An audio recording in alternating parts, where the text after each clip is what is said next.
3D ချိန်မိတ်ဆွေများအားလုံးမင်္ဂလာပါ20ချိန်မြောက်အတွက်ထိပ်စီးခါအပိတ်နဲ့ပလိတ်ဆိုင်လေးဖြစ်ပါတယ်ဗျာဒီနှစ်နှလုံးပေါင်းချင်း၄ကိုဒီမှာ3 9နှစ်3လုံးပေါင်းချင်း၄လို့လည်းပြန်ရိုက်တယ်ပြီးတော့နှစ်9နှလုံးပေါင်းချင်းကခွန်ကိုဒီမှာ8 6 3လုံးပေါင်းချင်းကခွန်လို့ပြန်ရိုက်တယ်ပေါ့နော်ဒီအောက်မှာလဲဒီမှာ8 6နှလုံးပေါင်းချင်း4နှလုံးပေါင်းချင်း4ကိုဒီ9 4ပြန်ရဖို့အတွက်9ဆိုတော့8ဆိုတော့6ထိပ်စီးထဲမှာ4ဖြစ်မှာပေါ့နော်9 6မှာ4ဖြစ်မှာဆိုတော့6ထိပ်စီးရတော့ပါပြီခါဆိုင်လေးကြတော့ဒီ39ဒီခါနှလုံးပေါင်းချင်းက9ဒီမှာ3နှစ်3 4နှစ်3လုံးပေါင်းချင်းက9လို့ပြန်ရိုက်တယ်ဒီနှစ်6နှလုံးပေါင်းချင်း8ကို8လို့ပြန်ရိုက်ဖို့အတွက်ကဒီ8 5 3လုံးပေါင်းချင်း8လို့ပြန်ရိုက်တယ်ပေါ့နော်ဒါက4ပြင်3ကဆိုင်ပေါ့နော်ဒါဒီဆိုင်လေးကြတော့ဒီ4ကိုနှလုံးပေါင်းချင်းက3နှလုံးပေါင်းချင်း3ကိုဒီ6ဆိုတော့နှစ်3ဖြစ်ဖို့အတွက်ကတစ်ခါထဲမှာ3ဖြစ်မယ်ပေါ့နော်အဲဆိုရင်6တစ်မှာ3ဖြစ်မယ်ဆိုတော့တစ်ခါ6ထိပ်တစ်ခါနောက်ပိတ်ကဒီ3ညာနှစ်နှလုံးပေါင်းချင်း4ကို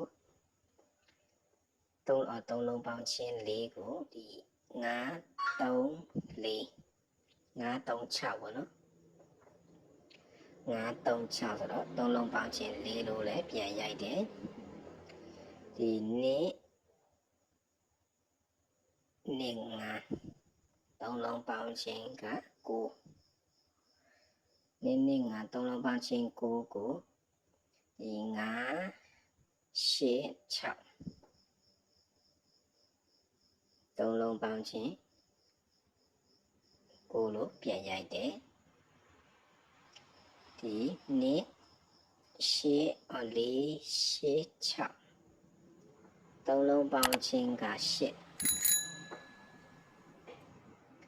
3လုံးပေါင်းချင်း8ကိုဒီခွန်ခါ6ထိပ်နဲ့6ထိပ်ဒီနှလုံးပေါင်းချင်းက3ဖြစ်နေပြီ8ဖြစ်ဖို့အတွက်က9နောက်ပိတ်ထဲမှာ8ဖြစ်မယ်ပေါ့နော်9နောက်ပိတ်ဆိုင်ပြီးတော့နောက်ပေါင်းလည်းလာတယ်နောက်ပေါင်းဒီ3ညာ3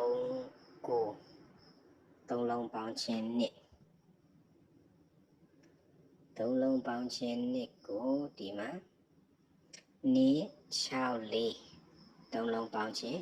နှစ်ဒီ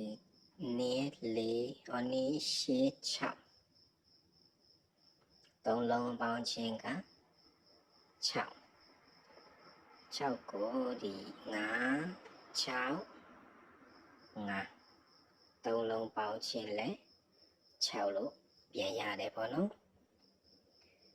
ဒီအောက်မှာလဲ4 9ဆိုတော့3လုံးပေါင်းချင်းကနှစ်3လုံးပေါင်းချင်းနှစ်ကို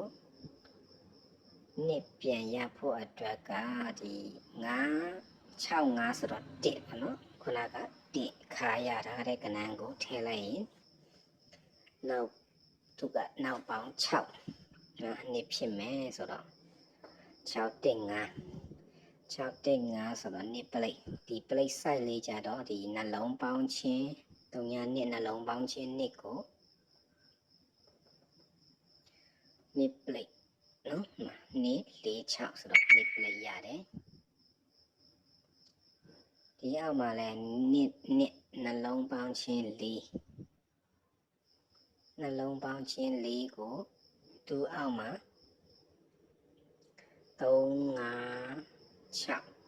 3 5 6ဆိုတော့4ပလိတ်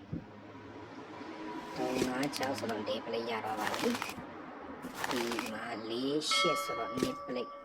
နော်နှလုံးပေါင်းချင်း2ဆိုတော့2ပလိတ်ထက်ကြပေးအောင်မလားပေါ့နော်ဒီ20ကြိမ်မြောက်မှာ2ပလိတ်ဆိုရင်ခုနကရထားတဲ့6တက်5နော်6တက်5တဲ့တကွက်ကောင်းနော်တရက်17လ2025 20ကြိမ်မြောက်မှာနှစ်ပလိတ်ဆိုတော့6တက်5တဲ့တကွက်ကောင်းနော်အားလုံးကံကောင်းကြပါစေဗျာ